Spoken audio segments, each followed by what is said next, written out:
Esta noche, desde las cámaras, ¿cuáles son los grandes pendientes legislativos para el próximo año? Nos lo cuenta el secretario de la mesa directiva de la Cámara de Senadores, José Narro Céspedes, y en el estudio conversaremos con nuestra especialista en temas de finanzas y temas legislativos, Alicia Salgado, sobre el recuento de las principales reformas que se aprobaron en el Congreso este año.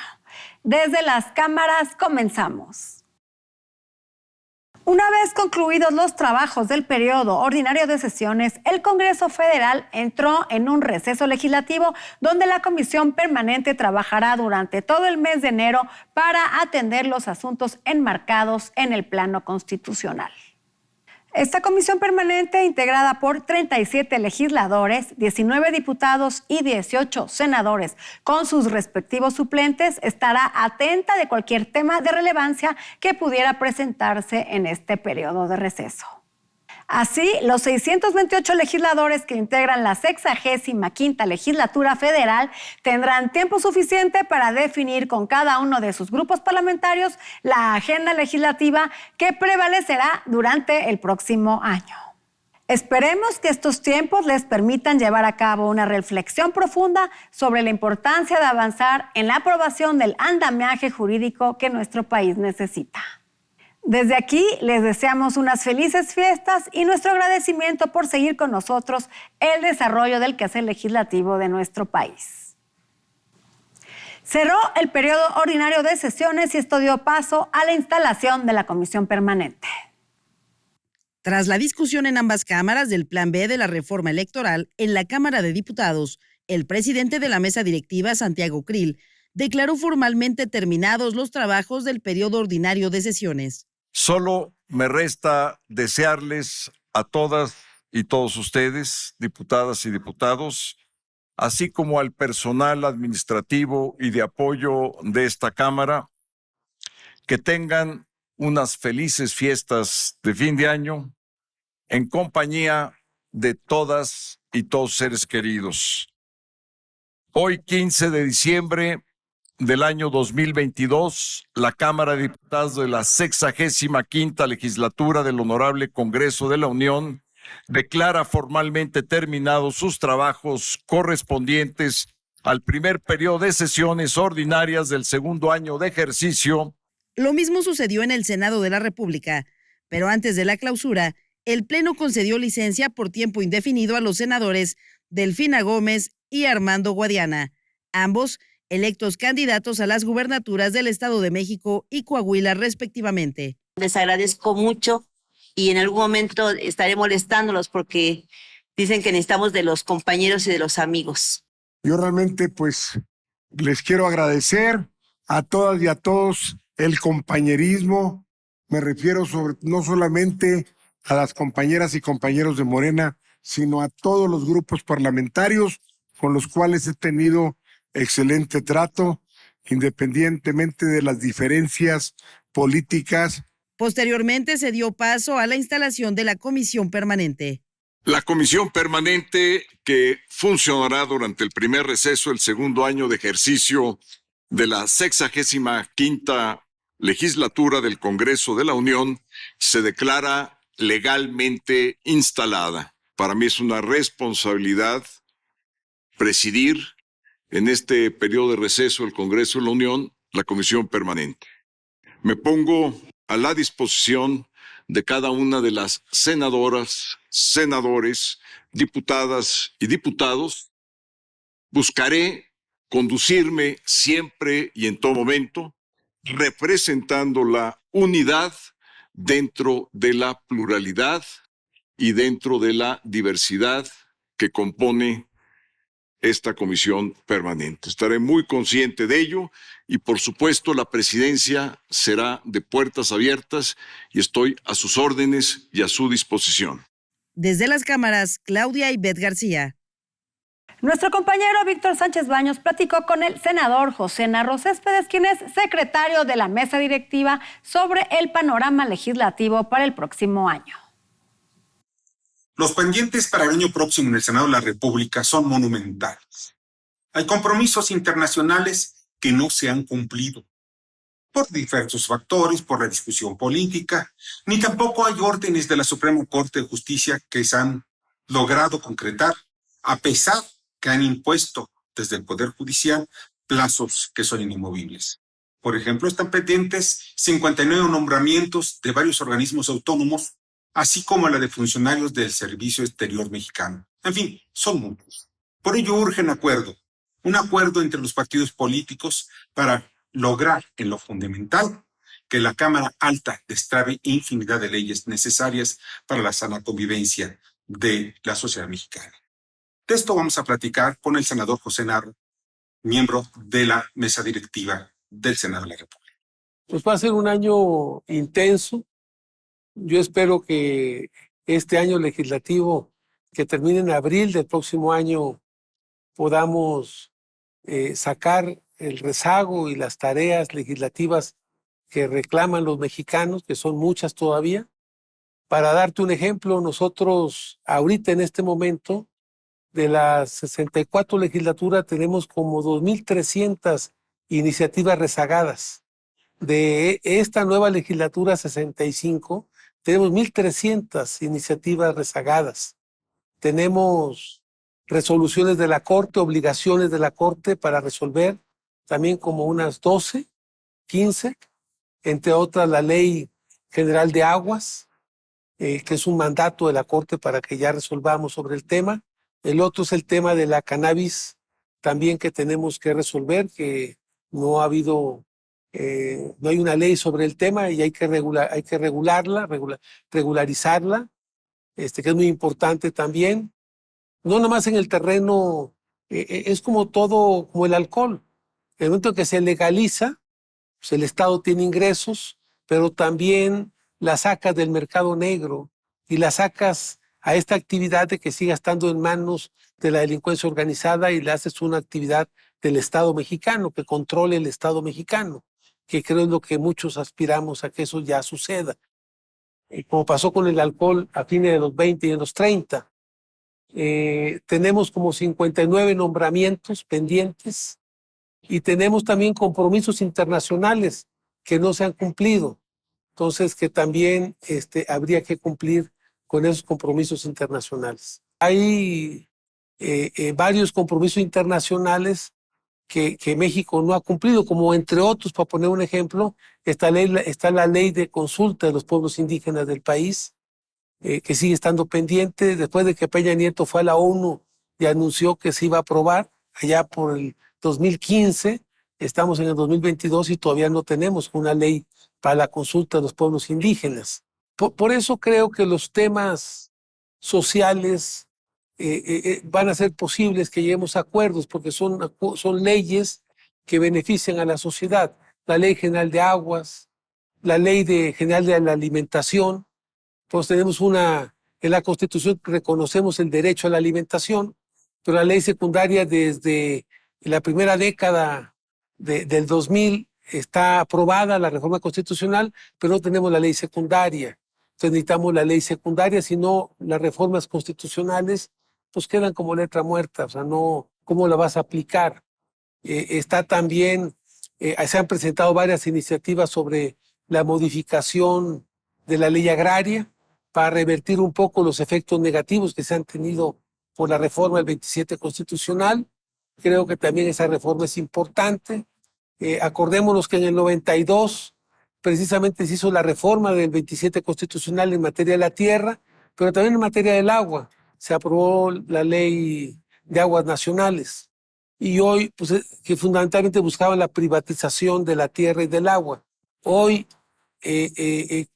creo que hubo excesos y lo que se está planteando es por reconocer sobre todo que es un bien público, es un bien social, es un bien que está bajo el dominio del Estado mexicano y que a él le toca regularizarlo, porque por ejemplo el agua se regulariza a través de las concesiones que se otorgan y la tierra pues a través del tema de regularizar los ejidos y las comunidades indígenas del país que tienen en posesión cerca de la mitad del territorio nacional.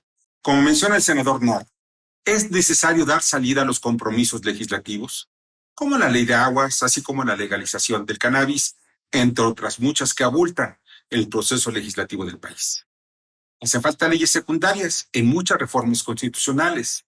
Por ejemplo, en materia de tenencia de la tierra, así como las laborales, de justicia y, por qué no decirlo, también en las electorales. En el próximo periodo ordinario de sesiones será intensa la discusión, tanto por las discusiones políticas como las electorales. Pero esto no debe frenar la discusión y la aprobación de las leyes elementales para la sociedad. La agenda de los mexicanos debe priorizarse. Nuestra compañera Claudibet García entrevistó a la diputada por Colima, Miriam Gudiño, quien es presidenta de la Comisión de Educación, Cultura, Ciencia y Tecnología, y esto fue lo que nos platicó. En el Congreso de Colima, el tema educativo está cobrando especial relevancia a través de una renovada agenda legislativa.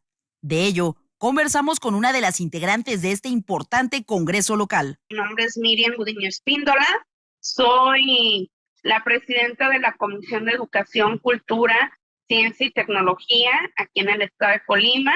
Una de las prioridades es buscar soluciones a problemas donde convergen educación y seguridad. Presentamos la iniciativa para actualizar los protocolos de seguridad.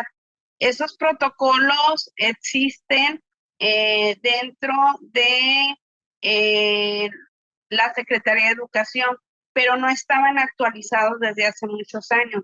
Entonces presentamos una iniciativa para que todos los protocolos que la Secretaría de Educación maneje sean actualizados. Tienen más o menos desde el 2014 que no se actualiza. Entonces sabemos que hoy vivimos en otro contexto, que se dan otras situaciones. Nuestro estado de alguna manera ha presentado temas pues delicados de seguridad, y es por eso que nos interesa mucho que estos protocolos estén actualizados, que las maestras, los maestros, los trabajadores de la educación sepan qué hacer en caso de emergencia. Esta iniciativa ya fue aprobada, por lo que se espera la integración de un equipo estratégico. Se tiene que hacer un comité que lo integra el Ejecutivo, que lo integra la Comisión de Educación por parte del Legislativo, el Secretario de Educación, Secretario de Seguridad, Secretario de Salud, la Fiscalía, Secretario de Gobierno y la Asociación de Padres de Familia, y también se incluye al CENTE. Entonces estamos en espera de tomar protesta de este comité, en donde cada quien tiene su función fundamental e importante en un momento de riesgo y de seguridad en algún plantel educativo. Además de la seguridad, se ha legislado también en favor del magisterio. Los maestros y maestras estatales jubilados actualmente cada 6 meses tenían que ir a pasar supervivencia. Ese tema pues es un poco desgastante para ellos porque, como bien lo digo, ya son jubilados y pues es muy desgastante para ellos tener que ir a acudir a llevar documentación para pues confirmar su supervivencia. Entonces, esa iniciativa fue presentada, fue aprobada y serán 180 días para poder ejecutarla. En el próximo febrero, las maestras y los maestros jubilados del nivel estatal ya no tendrán que ir a pasar supervivencia. Esa es una de las iniciativas muy importantes, más relevantes que hemos presentado y que las maestras y maestros pues lo han agradecido mucho. Desde las cámaras, Claudia Ivette García. Vamos a un corte comercial y no se vaya, porque en nuestro regreso platicaremos con nuestra especialista en temas financieros y temas legislativos, Alicia Salgado, sobre el recuento de las principales reformas que se aprobaron en el Congreso este año.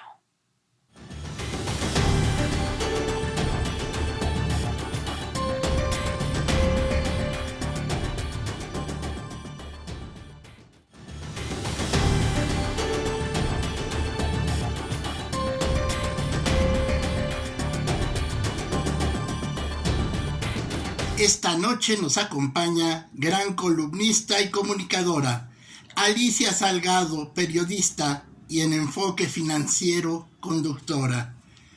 Nos ayudará ahora con el recuento de los daños, aciertos y mejoras que se legislaron en el año.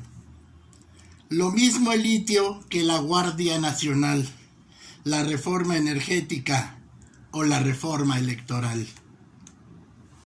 Gracias por estar con nosotros. Ya estamos aquí de regreso y esta noche nos acompaña nuestra experta en temas legislativos, financieros, económicos, nuestra experta Alicia Salgado. Muchísimas gracias, Adriana. Pues nos toca hacer el recuento del año, ¿no? Ha sido un año interesante. Un año interesante, intenso y un año muy polarizado. A raíz de lo que está pasando en el Congreso, las diferentes marchas, las opiniones, se ha ido polarizando. Pero bueno, hay que centrarnos en los temas relevantes porque sin duda se aprobaron muchas cosas, pero bueno, son 3, 4 temas, los temas relevantes que le atañen a la gente que nos está viendo hoy. En los que se centró la discusión pública. Creo que en el primer semestre del año, y es importante, es el tema energético, que ya lo veníamos arrastrando desde el año pasado, pero finalmente las leyes secundarias pasaron y se fueron a controversia constitucional. La definición fue muy clara en el Pleno de la Suprema Corte. Hoy no puedes desligar a los 3 poderes de la Unión, porque prácticamente lo que propone el Ejecutivo se controvierte en materia constitucional en el Congreso, se aprueba por mayoría definitiva y se va a controversia constitucional a la Corte y la Corte finalmente decide. ¿Qué fue lo más importante? Fue la decisión en la que no alcanzaron votación calificada los ministros de la Corte y finalmente validaron la reforma a leyes secundarias en materia energética, porque no las declaran inconstitucionales, pero tampoco constitucionales, de tal manera que siguen dirimiéndose en tribunales poco más de 286 casos de amparos interpuestos por diferentes empresas y actores, lo mismo actores institucionales que no actores institucionales. O sea, y privados. Bueno, aquí Alicia, políticamente hablando en el tema legislativo, bueno, el PRI se fajó para la reforma energética junto con la oposición y pues la votaron en contra.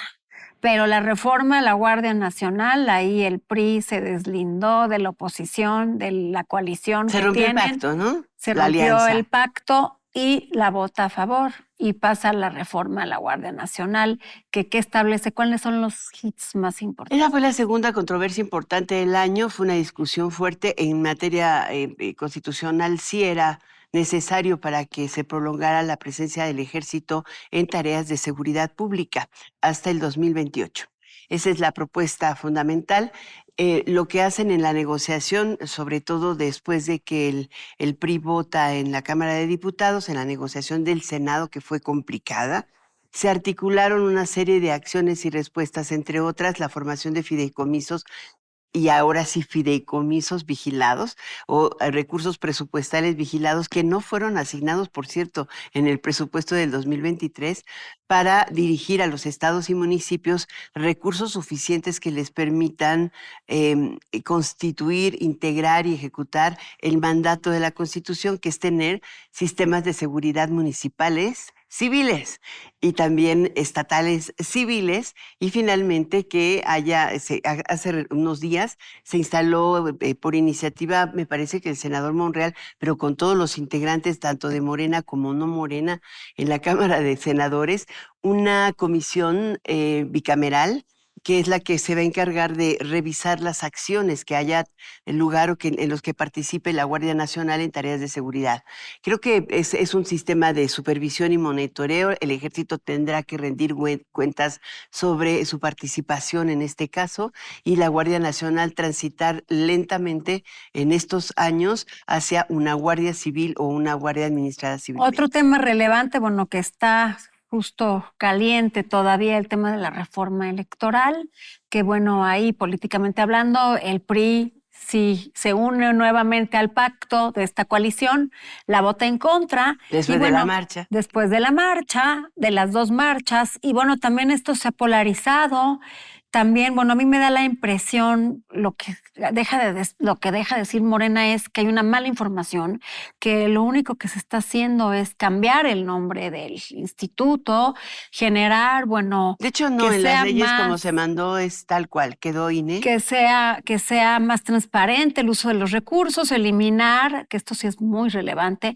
eliminar la asignación de recursos de financiamiento a los partidos políticos o disminuírselos al 50%, eliminar el número de plurinominales, hacer reducciones también en materia presupuestal para que el INE no sea tan costoso. Esa fue la propuesta de la reforma constitucional que mandó el presidente. Sin embargo, en los últimos días de este periodo legislativo fue rechazada por el conjunto de la oposición, de tal manera que no reunieron mayoría. Y el presidente, el mismo día de la discusión, llegó el secretario de Gobernación, Adán Augusto López, a presentar una iniciativa que contiene reformas secundarias a 4 leyes. Está la de procesos políticos, procesos electorales, también la ley de comunicación social por el tema de los gastos de campaña, y ahora sí se van a considerar, entre otros, con esta aprobación, los gastos en redes sociales. Tiene una auditoría diferente. Y por el otro lado también decidieron dispensarle todos los trámites. O sea, aunque se pasaron un día y medio en discusiones que sabías que iban a terminar en el rechazo de la reforma constitucional, entraron a discusiones ya formales sobre esto, lo votaron prácticamente rápido. Y te digo que yo creo que me centraría en 4 aspectos relevantes. El primero, no cambia de nombre. Y la estructura del INE queda tal cual, o sea, 7 miembros, 9 miembros, etcétera. Pero eliminan los fideicomisos. O sea, en la ley, en la forma de ordenarse, le dicen, tú no tienes por qué tener fideicomisos. Y entre ellos están 2 fideicomisos, que son los que agrupan o reúnen la mayor cantidad de los recursos. Es el caso del fideicomiso de pensiones, o sea, es la reserva para la jubilación de los trabajadores del INE. O cuando, por ejemplo, tienen procesos electorales, tienen que contratarlos temporalmente y liquidarlos. Para eso utilizan ese recurso. Y pues ahora lo van a tener que meter en un cajón presupuestal transparente y no poder utilizarlo. El segundo es el caso de, ¿te acuerdas en el proceso electoral de Morelia y de Guerrero, que acabó con la inhabilitación de los candidatos de Morena? Bueno, pues una de las reformas interesantes que se está proponiendo es que las sanciones que establezcan por violación a algunas normas o uso de recursos en campaña o precampañas sean proporcionales. Esto es, pues que no les vuelvan a quitar al candidato, ¿no? Esta es en realidad la segunda reforma, digamos, fuerte que viene en este paquete de 4 leyes. Y la tercera también es muy interesante, que tiene que ver con lo que te digo, es un cambio que es en el tipo de organización, de tal manera que cuando hay elecciones crecen las oficinas del INE, las oficinas distritales. Cuando no hay elecciones, se reducen. No, en general son las del INE, porque recuerda que tenemos doble, es estatales y del INE. Cada una de estas se reduce. Y creo que al final de cuentas lo que van a hacer es que tenga simetría la estructura administrativa del INE con la estructura electoral. De ahí en fuera son cambios muy, muy importantes relacionados con la forma en que se tiene que integrar el padrón, cuando se tendría que presentar, y algunas que obligan hoy a los partidos políticos a presentar una cantidad de papeles para hacer todo y para comprobar todo, que estaría eliminado. Así es, Alicia. Y bueno, otro tema relevante es la ratificación del Tratado de Libre Comercio con Estados Unidos y Canadá. Un tema, bueno, que le afecta tanto a México, Estados Unidos y Canadá, ya que Estados Unidos es de los principales países con los que México tiene comercio, importaciones y exportaciones. ¿Cuáles, muy brevemente, porque nos quedan 2 minutitos, cuáles son los puntos? Mira, en realidad el Tratado de Libre Comercio solamente ha habido seguimiento de su actuación. Lo que sí se aprobó es que se dé un impulso importante en la última parlamentaria que tuvieron los senadores en España. Se acordó trabajar conjuntamente con el Parlamento español, ya que este toma la presidencia del Parlamento Europeo, para acelerar el proceso de aprobación de la nueva versión del Tratado de Libre Comercio con la Unión Europea.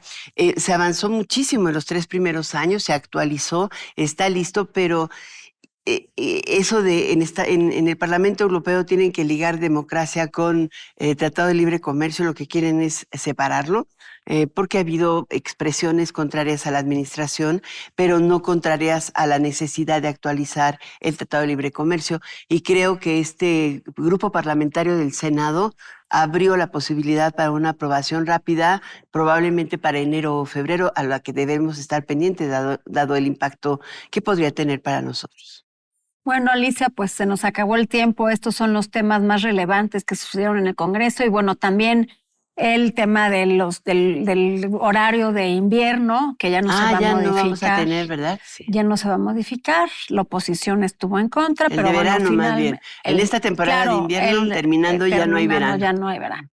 Y Así nos dieron es. más vacaciones, Adriana. También se amplió, como lo tuvimos la entrevista pasada con la diputada Claudia Delgadillo, que nos expuso que se ampliaron de 6 a 12 días el periodo vacacional de todos los trabajadores en México. Pero llega a ser de 35 días. Dependiendo de la antigüedad. Sí, dependiendo de la antigüedad. Está interesante, ¿no? Está interesante, pero no todas son malas noticias. Muy bien. Para este año. Gracias, Alicia, por estar aquí Hasta con la nosotros. próxima. Se nos acabó el tiempo, pero no dejen de vernos próximo jueves, 11:30 de la noche, en el único programa que pone bajo la lupa el quehacer legislativo. Buenas noches.